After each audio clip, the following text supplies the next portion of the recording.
We're on to week 6 of the college fantasy football season. The waiver wire is getting thin, but we continue to bring you big hits to help you win your fantasy football championships. Let's take a look at our week 5 hits. And oh boy, John, it feels good being this far into the season and still getting some real big hits. We talked about wide receiver Eric McAllister out of TCU. We talked about the tight end, Tanner Koziol, 22.8 fantasy points on the video last week. And we talked about the cover player of last week's video, Blake Horvath, 35.4 fantasy points. On top of that, if you read John's weekly sleepers article available over at patreon.com/rookiebigboard for our rookie big board patrons, you would have had the opportunity to get ahead of your league mates and start Ted Hurst, 21.2 fantasy points for the wide receiver. And then how about quarterback Alonzo Barnett, 56.1 fantasy points.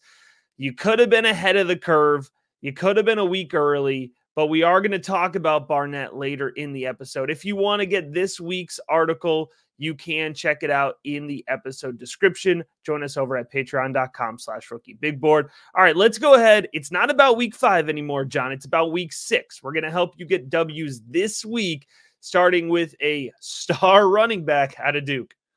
I had to talk about Star Thomas. And Matt, as UConn faithful like I am, Duke is the bane of our existence as hoops fans. And we did lose to him in football this year. And I had watched that because I'm pretty loyal to the UConn faithful. We lost in the fourth quarter. Star Thomas had 122 yards rushing against UConn.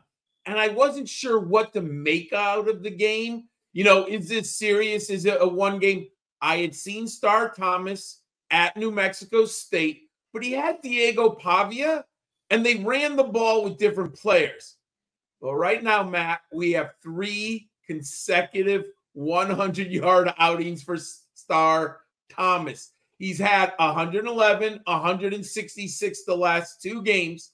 He's had 22, 17, and 30 carries. Matt, he's got 3 touchdowns. He's smoking hot, Star Thomas. I feel confident that he's the guy for the Blue Devils. And Matt, what we're looking for at the waiver wire right now is volume.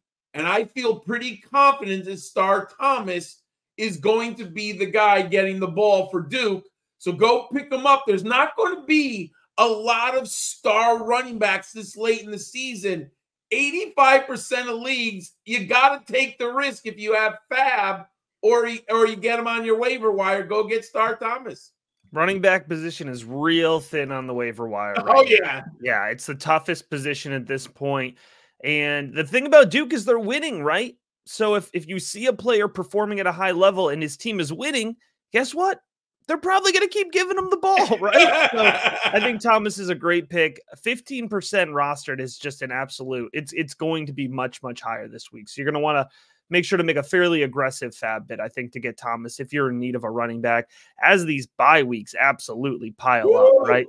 But John, we hit on Gunnar Helm, Eli Stowers, Tanner Koziol last week. We're going back to the tight end. Well, it is a thing this season for me for some reason, but we're hot, so let's keep it rolling. I'm going to go Matthew Lauder, tight end out of Boise State, rostered in just 6% of leagues.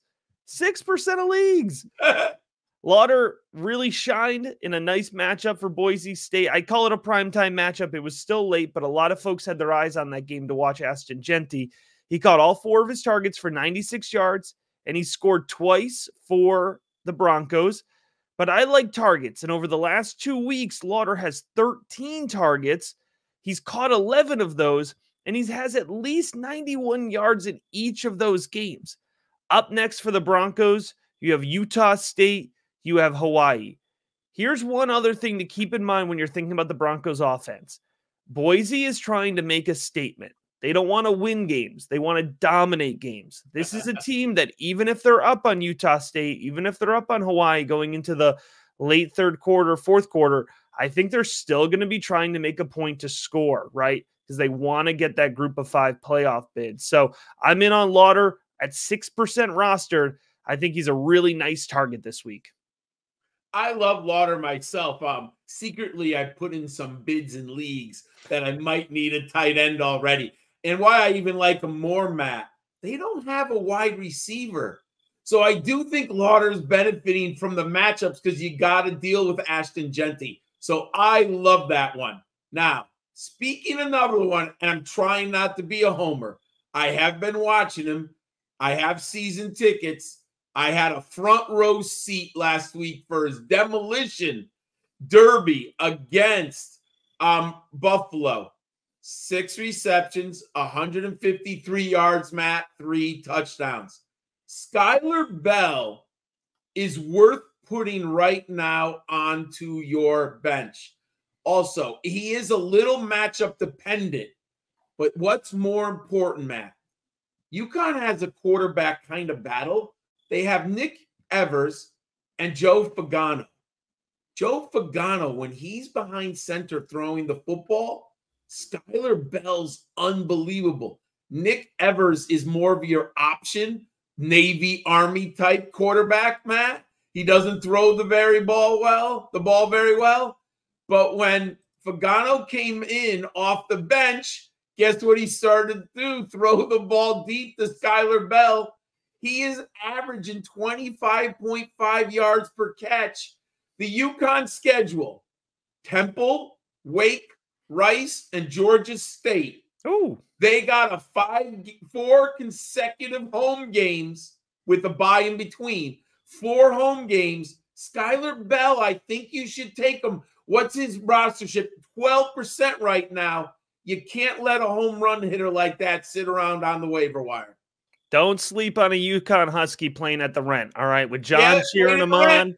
All right, we're gonna get good production from Bell. I like that play there. If you're enjoying this video, I encourage you to head on over to patreon.com/rookiebigboard to check out the fantastic resources we have available there, including John's sleeper article for college fantasy football, Devy fantasy football rankings, Dynasty fantasy football rankings, 2025 rookie class rankings, personalized advice in the Rookie Big Board Discord, and so much more.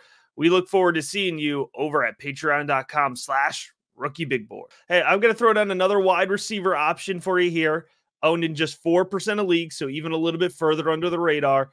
I'm going to go with Jaden Williams out of Texas State.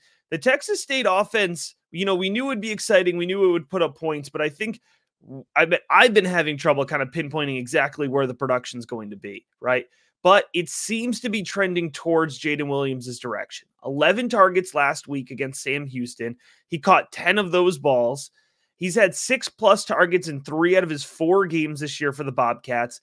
And what I like about Jaden Williams is not only do you have targets, you have big play upside. He's got a reception of at least 29 yards in 3 out of 4 of those games this season. And Texas State is going to have to push the ball in some upcoming games. Troy, Arkansas State in particular, and then ODU, you have some offenses that are going to push Texas State a little bit, right? So I expect the Bobcats to be in it, and I expect them to be scoring. And I think Jaden Williams, again, is he a locked and loaded, seal him in your lineup no matter what? No. But folks, the bye weeks are piling up. You need some plug and play guys. And I think Jaden Williams can get you, 12 to 15 points, which at this point in the season, that could be the difference between winning and losing your matchup. Plus, Texas State is an explosive team. They're going to put points on the board. I love that selection, Matt. And we know in college fantasy football, the ceiling quarterback means everything. When you have that ceiling quarterback who can put up 40 to 50 points, man, that is really challenging to overcome. Last week in our sleeper column on the Rookie Big Board, Barnett was 17% owned. We wrote about him in the Frantrax column.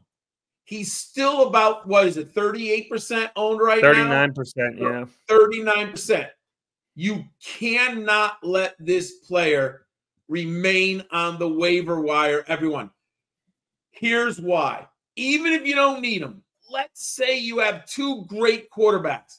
Matt, you can't let a competitor get a quarterback who has scored 67 and 53 fantasy points. I played college fantasy football for 15 years. This happens nearly every year, Matt.